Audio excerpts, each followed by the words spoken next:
الحمد لله رب العالمين والعاقبة للمتقين والصلاة والسلام على سيد الأنبياء وأشرف المرسلين وعلى آله الطاهرين وأصحابه الطيبين ومن تبعهم بإحسان إلى يوم الدين أجمعين. أما بعد فقد قال الله تبارك وتعالى في القرآن المجيد والفرقان الحميد: أعوذ بالله من الشيطان الرجيم. بسم الله الرحمن الرحيم. رضي الله عنهم ورضوا عنه.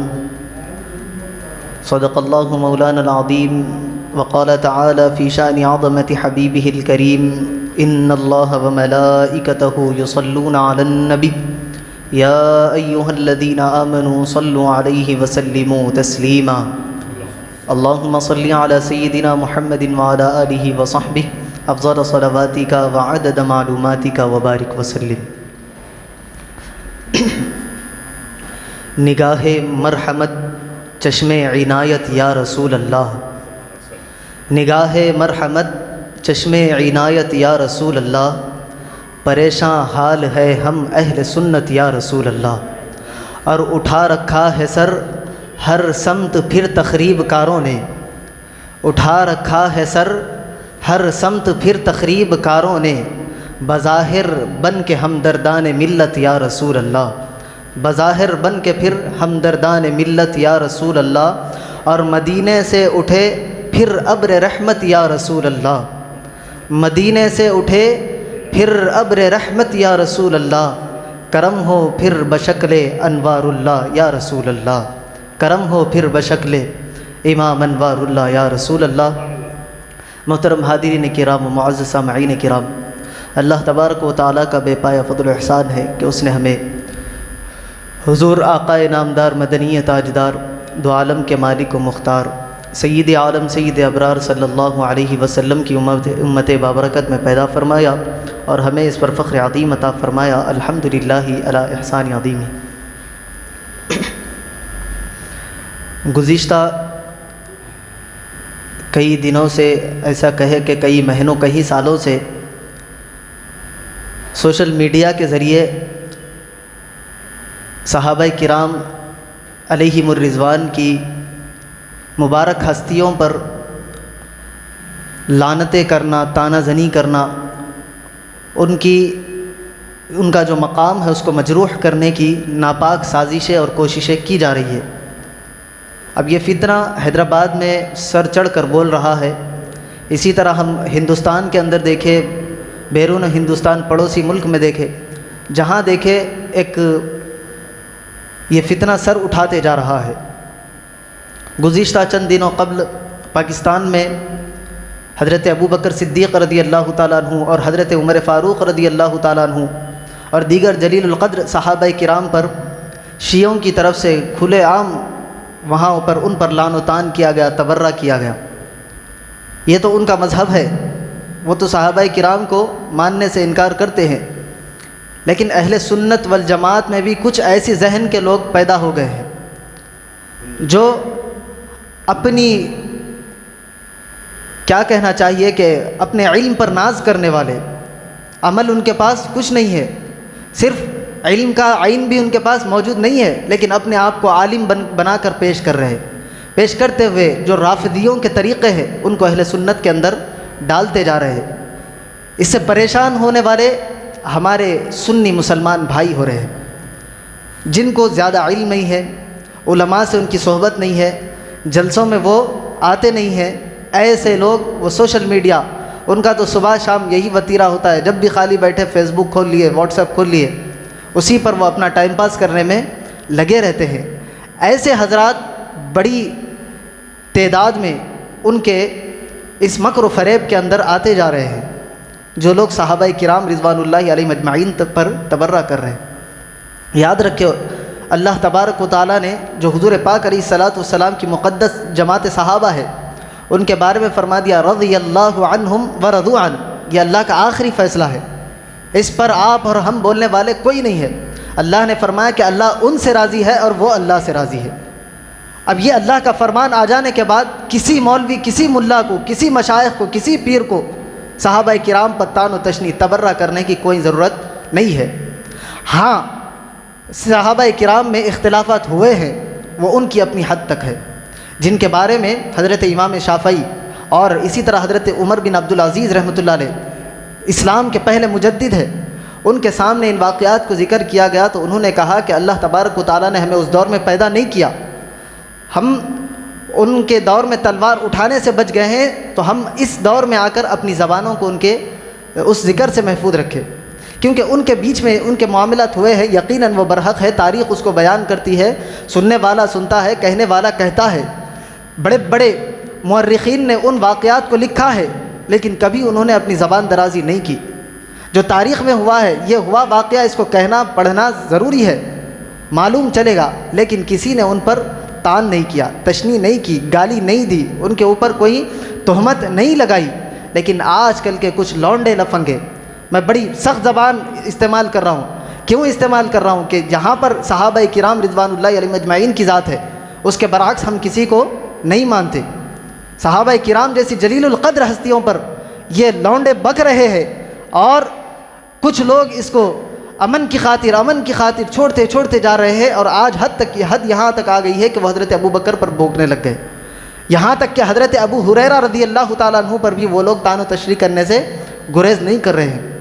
حضرت امام ربانی مجدد الفسانی علیہ رحمت و رضوان اپنے مکتوبات میں فرماتے ہیں کہ حضرت ابو ہریرہ رضی اللہ تعالیٰ عنہ کی ذات وہ ذات ہے جن کے لیے علماء کرام نے فرمایا کہ ان سے آدھا دین لیا جائے، یعنی 3000 احادیث شریفہ احکام شریعہ کی، یعنی جو شریعت کے احکام ہیں جو حضور پاک صلی اللہ علیہ وسلم نے مسلمانوں کے لیے بتلائے ہیں، ان میں سے 3000 میں سے 1500 احادیث کے راوی حضرت ابو ہریرہ رضی اللہ تعالیٰ عنہ۔ اب آپ سوچیں، اگر کوئی شخص حضرت ابو ہریرہ رضی اللہ تعالیٰ عنہ کی ذات پر طعن و تشنیع کرے، ان کو برا بھلا کہے، لوگوں کے دل سے ان کی محبت کو نکال دے، کیا ہوگا؟ آدھا دین ہمارا غارت میں چلے جائے گا۔ سوچے کس طرف یہ معاشرے کو لے کر جایا جا رہا ہے، یہ ہمارا ایک بھیانک المیہ ہو گیا ہے۔ اس پر ہم سب کو نظر رکھنے کی اور آنے والے دور میں ان ایسے لوگوں کا بائیکاٹ کرنے کی ضرورت ہے۔ ایسے لوگوں کو کہاں سے ہمت ملتی ہے؟ جب آپ ان کی ویڈیوز کو دیکھتے ہیں، شیئر کرتے ہیں، آپ کو پتہ نہیں ہوتا کہ ان کے پیچھے اس کا مقصد کیا ہے۔ اہل سنت والجماعت کے اندر وہ لوگ بگاڑ پیدا کرنے کی کوشش کر رہے ہیں۔ جو اہل سنت والجماعت کو باہر والوں سے جتنا خطرہ نہیں ہے، آج اندر والے ہو کر وہ فتنہ اور فساد برپا کر کے اہل سنت کو توڑنے کی کوشش کر رہے ہیں۔ نام اہل سنت کا، لیبل اہل سنت کا لگا کر رافضیت کو پروموٹ کیا جا رہا ہے۔ ایک طرف رافضیت کو پروموٹ کیا جا رہا ہے، محبت اہل بیت کا دعویٰ کر کے صحابہ کرام پر تبرہ کیا جا رہا ہے، اور دوسری طرف صحابہ کرام کی عظمت اور ان کا دفاع ایسے بینرز لگا کر یزید کی حمایت کی جا رہی ہے۔ ہم اہل سنت والجماعت اور بالخصوص جامع نظامیہ کے علماء کرام اس سے بری ہے۔ ہم دونوں کی مذمت کرتے ہیں، دونوں سے ہم بیزارگی کا اعلان کرتے ہیں۔ ہمارا یہ موقف نہیں ہے، ہم صحابہ کرام کے چاہنے والے بھی ہیں، اہل بیت اطہار کے ماننے والے اور ان کی عظمت کو جاننے پہچاننے والے بھی ہیں۔ جہاں صحابہ کرام کا نام آتا ہے وہاں ہم ادب کرتے ہیں، جہاں اہل بیت کا نام آتا ہے وہاں اس سے زیادہ ہم ادب کرتے ہیں۔ یہ ہمیں ہمارے اکابرین نے بتلایا ہے، پڑھایا ہے۔ آج کچھ لوگ سوشل میڈیا کے ذریعے تاریخ کے حوالے، تاریخ کی طے بھی ان کو پتہ نہیں ہے، اور کہیں سے ایک پوسٹ کاپی پیسٹ کر دیا، لا کر کسی کو ڈال دیا۔ عام لوگ اس میں پریشان ہوتے نظر آ رہے ہیں۔ تاریخ کی کتابوں کے جن کو نام معلوم نہیں ہے، ایسے لوگ کہہ رہے ہیں کہ تاریخ میں فلاں آیا ہے، تاریخ میں فلاں آیا ہے۔ صرف ایک روایت پڑھ لینے سے تاریخ معلوم نہیں ہو جاتی۔ تاریخ آپ کو اول تا آخر پڑھنی پڑے گی، جب آپ کو پتہ چلے گا کہ کیا وجوہات تھی، کس بنا پر یہ معاملہ پیش آیا۔ صرف اس معاملات کو ہائی لائٹ کر کر آپ بولیں گے کہ فلاں کے اندر یہ خرابی ہے، تو یہ آگے چل کر بہت بڑا ایک المیہ بننے والا ہے، بہت بھیانک یہ موڑ لینے والا ہے۔ تو آج ہمیں سمجھنا چاہیے، بالخصوص یہاں پر نوجوان کثرت سے آتے ہیں، تو میں ان کے لیے یہ پیغام دے رہا ہوں کہ آپ سوشل میڈیا پر جو صحابہ کرام رضوان اللہ علیہ اجمعین یا اہل بیت اطہار دونوں میں سے کسی کی ہلکی سی ادنا سی بھی گستاخی کرتا نظر آئے، آپ فوراً اگر وہ پیج ہے تو اس کو ان لائک کریں، اور وہ اگر کوئی آئی ڈی ہے تو اس کو انفرینڈ کریں۔ آپ یہ تہیہ کریں، اگر کوئی ذرہ برابر بھی حضور کی اہل بیت کے بارے میں، حضور کے صحابہ کرام کے بارے میں ہلکی سی بھی بے ادبی اور گستاخی کرتا نظر آئے، آپ اس سے اپنا رشتہ ناتا توڑ لیں، چاہے وہ آپ کا کتنا گہرا دوست ہو، چاہے آپ کا رشتہ دار ہی کیوں نہ ہو۔ جہاں پر اہل بیت اور صحابہ ہے، ہم اس کے سامنے کسی کو ٹھہرنے آنے نہیں دیں گے، یہ آپ عہد کریں۔ ہم پچھلے کئی جمعوں سے تقریباً 4 جمعوں تک ہم نے اہل بیت اطہار رضوان اللہ علیہم اجمعین کے فضائل کو بیان کیا۔ اس کے بعد پچھلے ہفتے ہم نے حضرت بلال حبشی رضی اللہ تعالیٰ عنہ جلیل القدر صحابی رسول کا تذکرہ کیا۔ لیکن آج کل کچھ ایسے لوگ آ گئے ہیں جو اپنے گھر میں بیٹھ کر جو 5 وقت کی نماز بھی پڑھتے نہیں پڑھتے، میں کسی پر الزام نہیں لگا رہا، آپ جب دیکھیں وہ روڈ پہ ملیں گے آپ کو، ایسے لوگ اپنے گھر میں بیٹھ کر مسجد کے ائمہ کرام کے اوپر، بڑے بڑے علماء کرام کے اوپر، خطباء کے اوپر الزام لگا رہے ہیں کہ یہ لوگ خارجیت کو پروموٹ کر رہے ہیں، اہل بیت کی محبت کو لوگوں کے دلوں سے نکال رہے ہیں۔ آپ دیکھیں، آپ جتنے مسجدوں میں جائے، محرم میں تمام میں حضرت امام حسین رضی اللہ تعالیٰ عنہ کی عظیم شہادت کا ذکر ہوا، اہل بیت اطہار کی فضیلت کو بیان کیا گیا، لیکن کچھ جاہل لوگ فیس بک پر آ کر، واٹس ایپ پر آ کر آپ کو گمراہ کرنے کی کوشش کر رہے ہیں۔ تو اہل بیت اطہار کی جو فضیلت ہے وہ تو مسلم ہے۔ صحابہ کرام رضوان اللہ علیہم اجمعین کے صرف میں چند وجوہات جو ان سے محبت کرنے کی اور ان کی بے ادبی سے رکنے کی ہے بیان کرتے ہوئے اپنی گفتگو کو سمیٹ لوں۔ آپ بتائیں، یہ مسجد ہے، کیا یہاں پر کسی کو مسجد کے اندر چپل لانے کی اجازت ہوگی؟ یا جوتا کوئی شخص یہاں تک لا سکتا ہے؟ نہیں لا سکتا۔ کیوں نہیں لا سکتا؟ یہ مسجد ہے، اس کا ادب اور احترام کیا جاتا ہے۔ آج سے 100 سال 50 سال قبل یہاں پر شاید مسجد نہیں تھی ہوگی، جب اگر وہ جوتا لاتا تو اس کو اجازت تھی، کوئی اس کو بولنے والا نہیں تھا۔ اگر آج وہ مسجد کے اندر جوتا لے کر آئے، چپل لے کر آئے، تو اسی جوتے سے ہم اس کو ماریں گے۔ کیوں؟ کیونکہ یہ مسجد کی بے حرمتی کر رہا ہے، اس کو مسجد کو اللہ کے گھر سے نسبت ہو گئی ہے، ہم اس لیے اس جگہ کی تعظیم اور توقیر کرتے ہیں۔ ہو سکتا ہے کہ آپ کے پاس اس سے اچھا گھر ہو، اس سے اچھا آپ کا ہال ہو، بیڈ روم ہو، لیکن وہ اس کی تعظیم و توقیر نہیں ہوتی، آپ چپل پہن کر اس کے اندر داخل ہو جاتے ہیں، لیکن مسجد کی وہ حالت نہیں ہوتی، لیکن آپ اس کا ادب اور احترام کرتے ہیں۔ کس وجہ سے؟ کہ اس کو نسبت ہو گئی ہے اللہ کے گھر کے، اللہ کے نام کی وجہ سے۔ اور دیکھیں، جو رسول اللہ کے صحابہ ہیں، جنہوں نے دن رات رسول پاک علیہ الصلاۃ والسلام کی صحبت میں گزارے ہیں، ان کی اس نسبت کی خاطر ہمیں ان سے محبت کرنی چاہیے، ان کا ادب کرنا چاہیے، ان کی تعظیم و توقیر کرنی چاہیے، کہیں بھی ہلکی سی ان کی شان میں بے ادبی نہیں کرنی چاہیے۔ واقعات ان کے درمیان ہوئے ہیں، بہت سارے اختلافات ہوئے ہیں، تاریخ کو پڑھنے بیٹھیں گے تو ہر صحابی رسول میں کچھ نہ کچھ آپ نقص نکالیں گے۔ اگر نقص کی عینک سے دیکھیں گے تو فلاں صحابی نے وہ کیوں کیا، فلاں صحابی نے ایسا کیا کیوں کہا، کیونکہ تاریخ ہے، وہ اس وقت کے مراحل ہے۔ آپ دیکھیں، ابھی بھی ایک چیز ہوتی ہے، فتویٰ ہوتا ہے، ہر جگہ کے لیے وہ فتویٰ الگ ہوتا ہے، ہر مقام کے لیے فتویٰ الگ ہوتا ہے، وقت کے ساتھ، حالات کے ساتھ فتویٰ بھی تبدیل ہوتا ہے۔ بغیر گیپ کے نماز پڑھنا مکروہ سمجھا جاتا تھا، لیکن کرونا وائرس نے ایسے حالات پیدا کیے، ہم نے ایک میٹر کا گیپ رکھ کے نماز پڑھی، فتویٰ اور تبدیل ہوا نہیں ہوا؟ پہلے بھی وہی حالت تھی، لیکن وجوہات کی بنا پر اس کو تبدیل کیا جاتا ہے۔ تو اس وقت بھی ایسے واقعات ہوتے تھے، اس دور کے کیا حالات تھے ہم اس کو نہیں جانتے، ہم اس دور میں پیدا نہیں ہوئے، تو ہم اس دور کے معاملات پر تبصرہ بھی نہیں کر سکتے۔ ہاں، پڑھنا ہے پڑھے، اس کے بعد اس کتاب کو بند کرے اور رکھ دے۔ تو ہم حضور کے صحابہ کی جو عظمت اور ان کی محبت اور ان کا ادب کرتے ہیں، تو اس لیے نہیں کہ وہ ابو بکر ہے، اس لیے نہیں کہ وہ عمر، عثمان، علی ہے، نہیں، اس لیے کہ وہ رسول پاک کے صحابہ ہیں، جنہوں نے رسول پاک کو دیکھا ہے، رسول پاک کے بتلائے ہوئے طریقے پر عمل کیا ہے، رسول پاک کے لائے ہوئے دین کی خاطر اپنی جانوں کو قربان کیا ہے، اسی لیے ہم ان سے محبت کرتے ہیں۔ اسلام لانے سے پہلے بھی ابو بکر تھے، لیکن ان کا وہ مقام نہیں تھا جو اسلام لانے کے بعد دیا۔ یہ مقام ان کو دیا کس نے؟ رسول پاک صلی اللہ علیہ وسلم۔ ان کو اللہ تبارک و تعالیٰ نے چنا، تو آپ کون ہوتے ہیں ان پر بھونکنے والے، ان پر تبصرہ کرنے والے؟ اسی طرح حضور پاک صلی اللہ علیہ وسلم نے فرمایا کہ میرے صحابہ کے بارے میں میرے بعد تم احتیاط سے کام لو، ان کو کبھی برا بھلا نہ کہو۔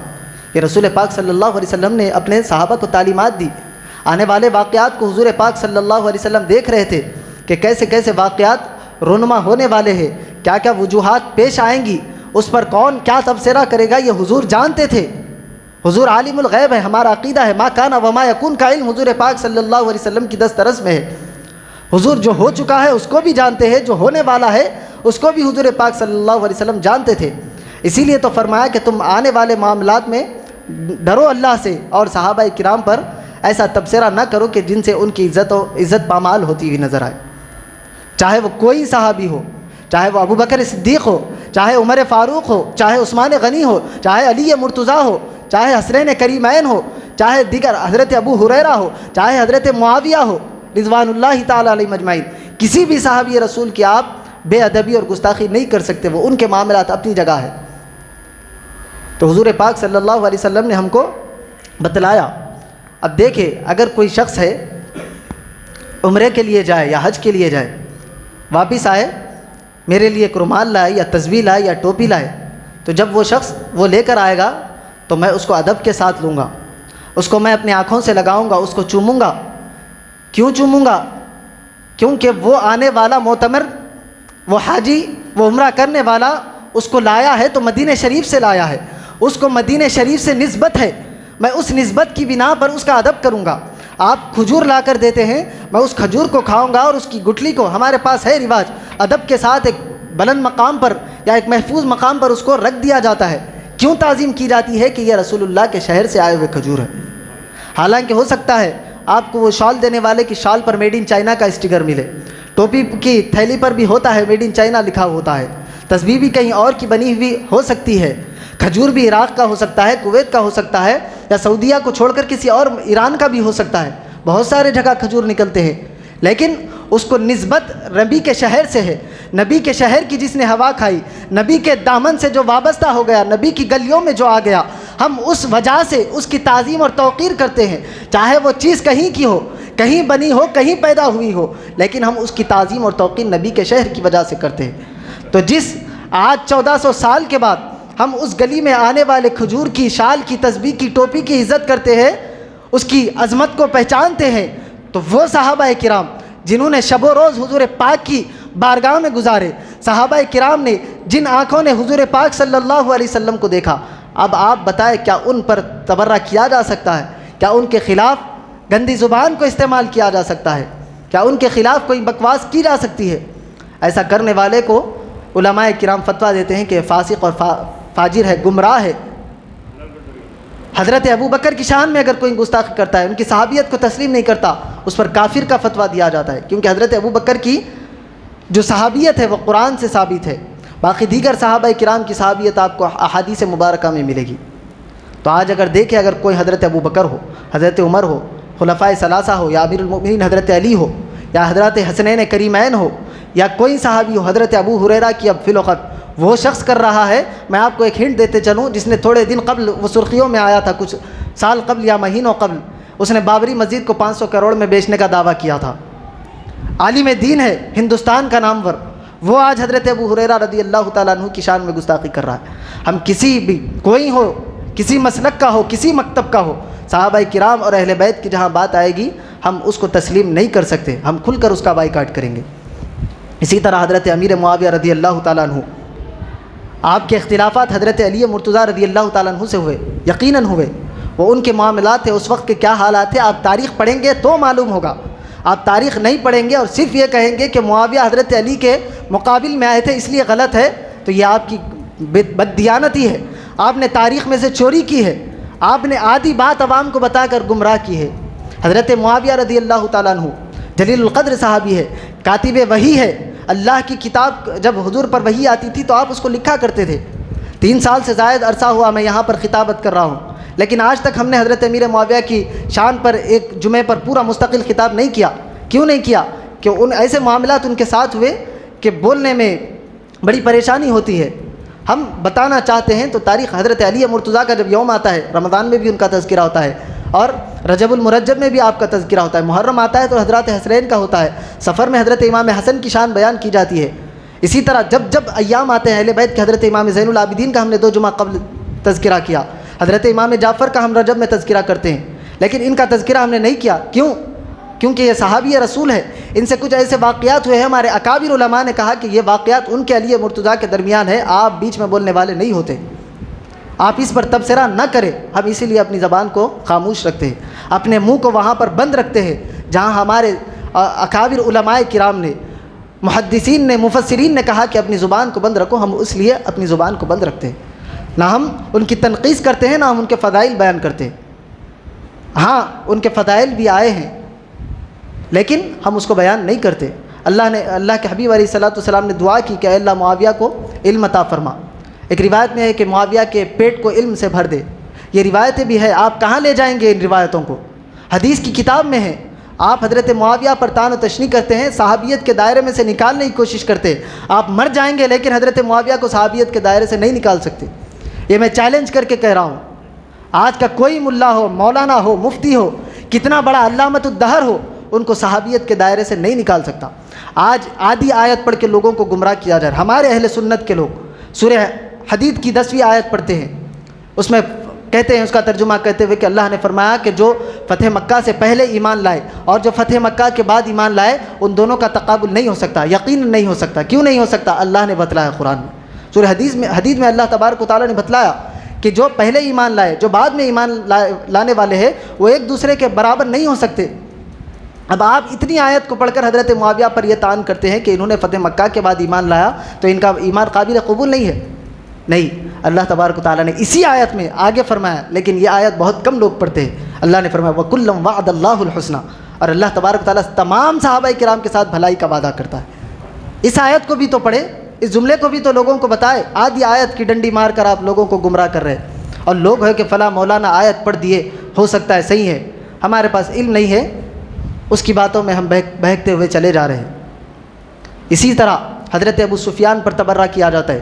حضرت ابو سفیان بھی حضرت امیر معاویہ کے والد ہے، اسی وجہ سے ان پر تبرہ کیا جاتا ہے۔ ہاں، اسلام لانے سے قبل انہوں نے مسلمانوں کے مقابل میں آ کر جنگیں لڑی۔ جب تک ایمان نہیں لائے تھے، مسلمانوں کے مقابل آ کر جنگ احد میں، بدر میں یہ مقابل تھے، مسلمانوں کو انہوں نے شہید کیا ہے۔ لیکن جب ایمان لائے، رسول اللہ نے معاف کر دیا، تو آپ بولنے والے نہیں ہیں۔ اگر رسول اللہ چاہتے تو ان کی صحابیت کو قبول نہیں کرتے، ان کو دھتکار دیا جاتا، لیکن رسول اللہ نے دائرہ اسلام میں جب کوئی بندہ اسلام قبول کر لیتا ہے تو اس کے سارے پچھلے گناہ معاف کر دیے جاتے ہیں۔ یہ اللہ کا قانون ہے۔ اب آپ اور میں بولنے والے اس میں نہیں ہیں۔ اور جب فتح مکہ ہوا، یہ کہتے ہیں کہ فتح مکہ کے بعد ایمان لائے، لیکن جس دن فتح مکہ ہوا، حضور پاک صلی اللہ علیہ وسلم نے اپنی قصوہ پر بیٹھے ہوئے ارشاد فرمایا من دخل دار ابی سفیان فهو آمن، جو ابو سفیان کے گھر میں داخل ہو جائے وہ امن والا ہو گیا، اس کو کوئی ہاتھ نہیں لگائے گا۔ اب بتائے کہ گستاخ رسول کو آپ اس کو ثابت کرتے ہیں، حضرت ابو سفیان کو آپ صحابیت کے دائرے سے ان کو نکالنا چاہتے ہیں، لیکن رسول اللہ فرما رہے ہیں کہ جو ابو سفیان کے گھر میں داخل ہو جائے وہ امان والا ہے، اس کو ہم ہاتھ نہیں لگائیں گے۔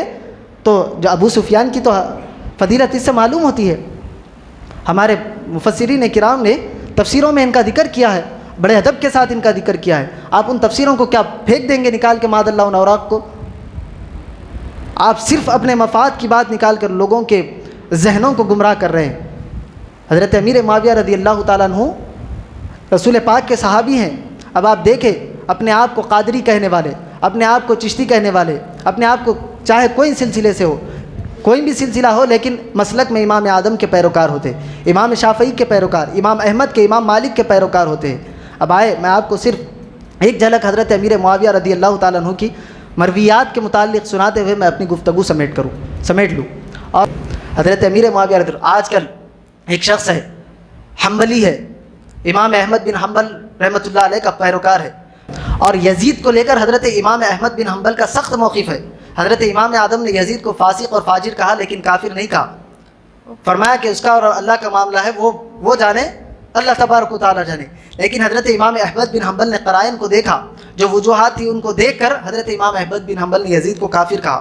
ہم حضرت امام احمد بن حنبل کی اس بات کی بھی تائید کرتے ہیں، کیونکہ انہوں نے اپنے دلائل سے اس کو کافر ثابت کیا۔ اب یزید کو کافر ثابت کیا، لیکن حضرت امیر معاویہ پر انہوں نے کوئی تبصرہ نہیں کیا، حضرت ابو سفیان پر انہوں نے کوئی تبصرہ نہیں کیا۔ اپنے آپ کو حنبلی کہتا ہے اور فیس بک پر آ کر حضرت امیر معاویہ کی شان کو مذرو کرتا ہے۔